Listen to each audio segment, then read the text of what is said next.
Nabi Musa menerima Taurat.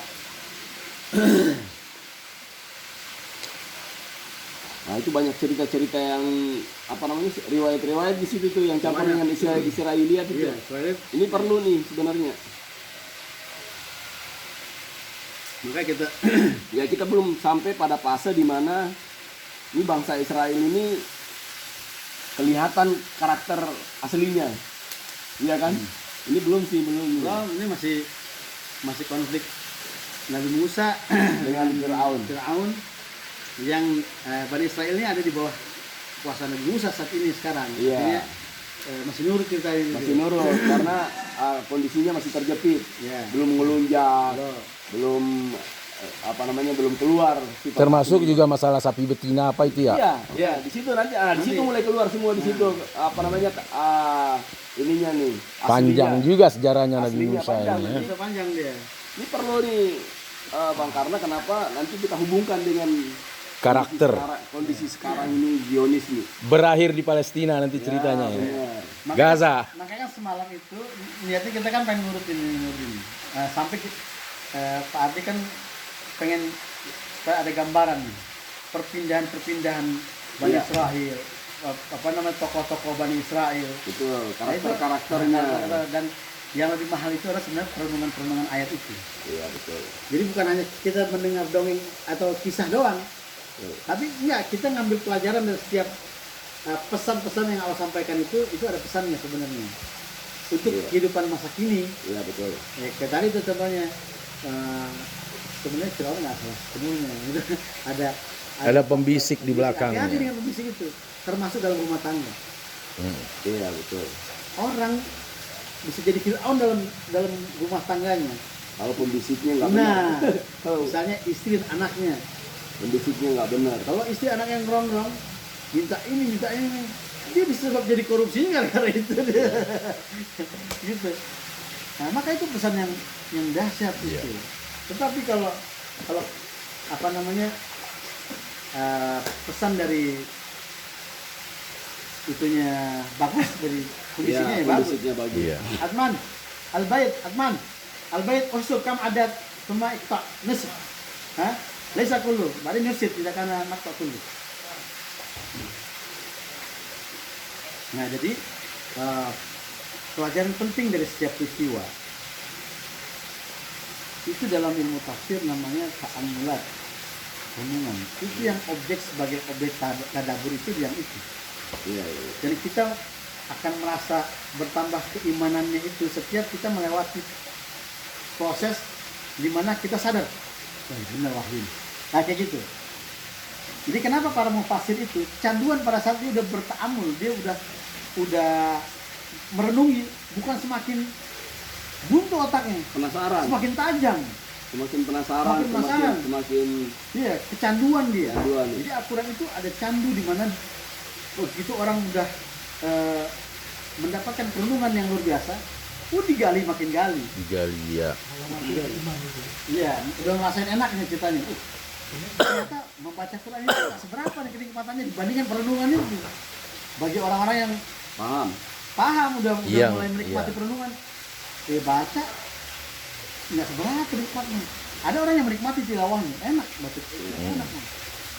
Tetapi ada orang yang menikmati mengkaji Al-Quran dengan detail dan dalam.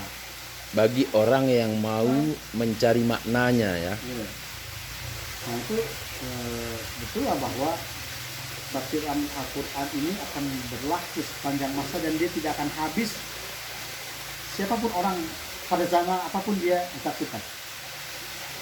Ya kan? Buktinya apa? Ibnu Abbas sudah buat tafsiran 1400 tahun yang lalu. Ibnu Abbas sudah punya tafsir. Iya betul. Tapi kok kemari-kemari nggak habis-habis, sudah 1400 tahun ditafsirin terus ukuran. Dan itu akan berlaku sampai hari kiamat. Itu mujizat Nabi Muhammad itu mujizat lagi. Lemah udah orang kok dengar. Udah hebat udah. Istilahnya itu yang mujizat udah itu. Nah, gitu. Nah, maka perenungan itu harus kita masukkan dalam pembicaraan kita ini. Jadi kita melewati ayat ini, hikmahnya dan perenungannya. Nah, itu penting tuh. Bukan cuma dengan kisahnya doang, dari awal sampai akhir. Nah itu nggak seberapa, tapi perlindungan itu yang menjadi mahal. Ya, itu yang paling penting. Bagaimana memaknai semua peristiwa-peristiwa yang terjadi. Memaknai, lalu kita ikuti sekemampuan kita. Kira-kira begitu ya Pak Ujang ya? Karena kalau kita mau ikuti persis tentu tidak bisa. Ya kan? Oh persisnya seperti Nabi Musa gitu ya, nggak bisa juga.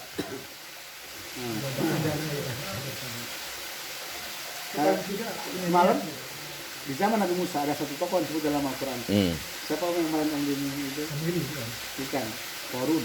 Oh, korun. Korun ya. Oh iya benar. Korun itu dari kaum Nabi Musa. Oh berarti Bani Israel dong. Dari Israel.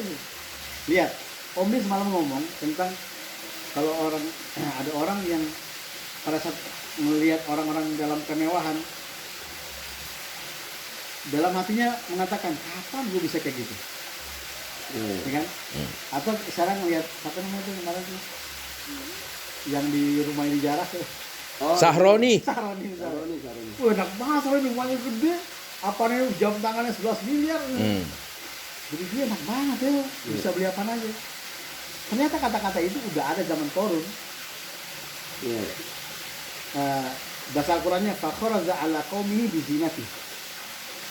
Korun ini keluar ke kaumnya dengan kemewahannya, baik itu kendaraan, pakaian, bisa jadi juga make upnya, ceritanya gitu. Iya. Mewah pokoknya, keren lah. Iya. Orang nonton, Parlente. orang nonton nih.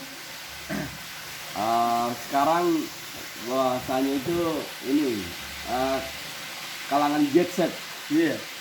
Nah, tapi gambaran itu kan Allah hadirkan untuk supaya menyamakan dengan masa kini nih. Nih, pada saat Korun begitu keluar dengan kebesarannya, ada dua tipe model manusia. Ada orang yang mengatakan, coba gue yang jadi kayak gitu, enak banget. Lihat, coba gue yang jadi kayak Korun, enak banget tuh Korun. Gitu. Tapi ada orang yang mengatakan lagi, lah itu apa namanya? Allah, apa nikmat Allah itu lebih baik. Oke. Iya. Ini gambaran dua. Biarin gue miskin nanti di akhirat bagus gitu. Nah orang yang orientasinya dunia pasti akan berbicara sama seperti golongan pertama tuh. Menghayalnya tuh. Enak banget tuh bisa beli mobil, jalan sono, segala macam, punya istri banyak. Nah, Iya. Kapan gambaran bisa, normalnya. Iya, kapan bisa kayak Korun? Iya. Nah satu lagi nggak begitu, orientasinya akhirat. Orientasinya akhirat, ini nggak perlu kayak gitu. Nggak pahala Allah atau bahasa Allah di dasar. Iya. Pada saat Korun dibenarkan oleh Allah Subhanahu Wa Taala, berubah cara berpikirnya orang. Apa dia bilang? Untung bukan gue. Lah barusan aja dia ngomong begitu, pengen jadi kayak Korun. Korun. Enak jadi Korun. Iya. Lah pada saat udah dibenarkan, selamat nih. Untung bukan gue. Disitulah poinnya bahwa kata Pak Adi semalam nih, bisa jadi saya begini nih, Allah selamatkan. Bisa jadi kita miskin ini, Allah selamatkan. Allah selamatkan nih. Dengan cara begini kita diselamatkan oleh Allah Subhanahu Wa Taala. Kata Pak Adi bilang, apa itu ada Om Bin? Saya kaya raya, kaya raya. Ada benar. Iya. Masih dengar itu. Kaya raya, mau beli apa aja bisa, segala macam. Cuma ada sesuatu hal yang membuat Allah sadarkan Sayang orangnya udah luyu, tapi sepertinya mendengar juga kayaknya. sadarkan saya, alhamdulillah katanya. Alhamdulillah, ya begini sekarang itu jauh lebih nikmat daripada dulu kaya. Tapi dia merasakan itu. Nah, kita mau jadi model manusia yang mana gitu? Kita pilih. Apakah takjub dengan kekayaan orang? Apa emang dari awal udah kita orientasinya akhirnya udah nggak butuh gitu dibilang gitu. Sudah, ya. Nah kayak gitu. Ini kan berbicara tentang kemewahan. Korun yang Allah kemudian benarkan. Pada saat itu Korun membanggakan dirinya dulu. Satu ayat sebelum itu Korun mengatakan innama utitu ala ilmin indi. Sungguhnya saya dapatkan ini itu karena ilmu saya. Wah sombong itu.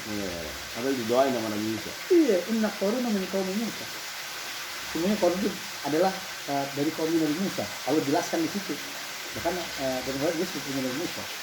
Oh Kan iya. maksudnya Bani Israel. Iya, iya. Ya, walaupun suku jauh tapi dia Iya. sudah pasti masih family. masih family. Tapi ada kesombongan yang menyebabkan dia rontok serontok-rontoknya. Kalau kita ukur di konversi sekarang, ulama mengatakan belum ada yang bisa menyamakan kekayaan Fir'aun sampai saat ini. Kekayaan korun itu. Korun. Iya. Dikonversi sama orang kaya sekarang nih. Siapa raja-raja minyak? Iya, nggak ada. Karena diriwayatkan itu korun itu ini kuncinya doang. Itu harus dibawa oleh 10 orang yang kuat. Kuncinya doang nih. Berarti kan budaya segimana? Iya, onta-ontanya itu. Iya, kunci itu baru kunci doang harus dibawa oleh banyak orang. Nah berarti gudangnya lebih gila lagi. Nah itu makanya dari gudang itu kan udah pasti emas tuh. Iya. Emas segala macam. Sebentar. Di zaman itu bisa begitu ya? Artinya gini, pada zaman korun ini sudah ada tukang penempa besi ya. Kan kunci itu kan dibuatkan oleh tukang tempa besi kan. Udah emas-emas dia punya, Pak. Hah? Udah. Emas-emas.